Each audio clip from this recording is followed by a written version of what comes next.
Graded stakes racing continues. This time we've got a grade 1 from beautiful Belmont Park.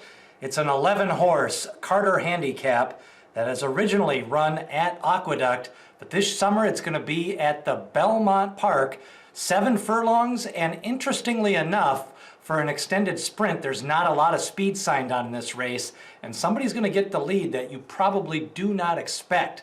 Firenze Fire, he can press the pace, and he did draw the rail. Does that mean he goes to the lead? Well, it's been a while since he's been on the lead at the second call. The last time he was able to do that in the Fabulous Strike Stakes, he ran a 109.1 and won by 4 furlongs at 6 furlongs, 4 lengths. Performer comes off the bench, and I think this is going to be a tough spot, riding a 4-race win streak. He's got a long string of workouts all the way back to February 29th, so obviously they were gearing up for a race before that. Then with all the cancellations, Performer should be fresh, he should be fit, and he gets the truth, Joel Rosario. But I think he's more of this is a prep race for the Met Mile for the son of Spacetown. Still having fun, is capable of running a 95 to 97 Brisnet speed figure, and that puts him right in the hunt here. His best races are when he is a closer. And again, there's not a lot of speed. I'm not sure who really sets the speed besides Firenze Fire and a couple of other horses. Nitrous is a hard hitter for Steve Asmussen, the 4-year-old son of Tappet. He has stretched out to 7 furlongs, 6.5 furlongs, and even a mile he picked up a win down in New Mexico at Sunland. So I think he's going to like the cutback. I think he really fits at this distance. He's going to be a little bit of a long shot in this spot, but somebody you may want to consider, especially coming off a 4th place finish. But that was the veteran Whitmore, and Whitmore doesn't lose at Oaklawn Park. Network Effect picked up a big win at Gulfstream the last time, won by 2 lengths. What was interesting, that was a 7-furlong race, same distance as today, the Carter, but he came from off the pace. Now, he got a juicy trip that day. He was shuffled back, was almost last on the turn, and then the beautiful rail trip opened up, and he just exploded through there. So he'll probably be a little bit underlaid. He'll be bet a little bit too much based on a perfect trip, but this is a horse who ran in the Cigar Mile. He ran in the Remsen as a 2-year-old. He only ran 2 races last year as a 3-year-old, so he's lightly raced as a 4-year-old. 3 wins, 3 seconds, and 7 lifetime starts. Midnight Charlie, 6 wins, 6 seconds, and 15 starts. I think he's a little outclassed in a grade 1 level. Now, American Anthem is another horse who I think could take the lead along with Firenze Fire on the front end. Normally he doesn't run there, but he does have a couple of races in the past, one at Churchill Downs and one at Santa Anita in small fields. Now he's got to face an 11-horse field, and he drew outside, but he is positioned well, and he's 6 for 18 lifetime.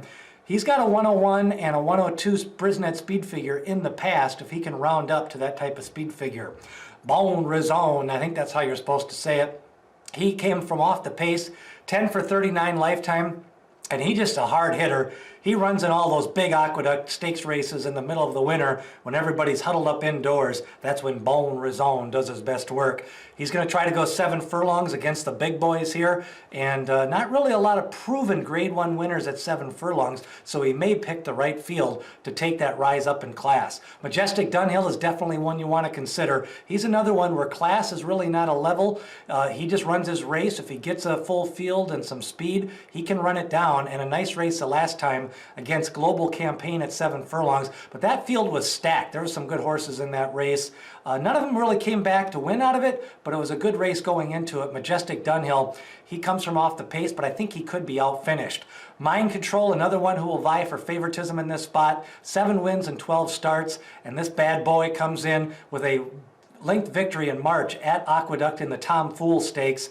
That day he picked up a 107. Before that he got a 103, and he's also got a 101 last year in 2019 at the Aqueduct. But all 3 of those races were at Aqueduct. Now he's got to try to transfer that speed figure to a different surface and different track conformation. As of now, the track is supposed to be not a lot of rain scheduled for Saturday as we film this on a Wednesday.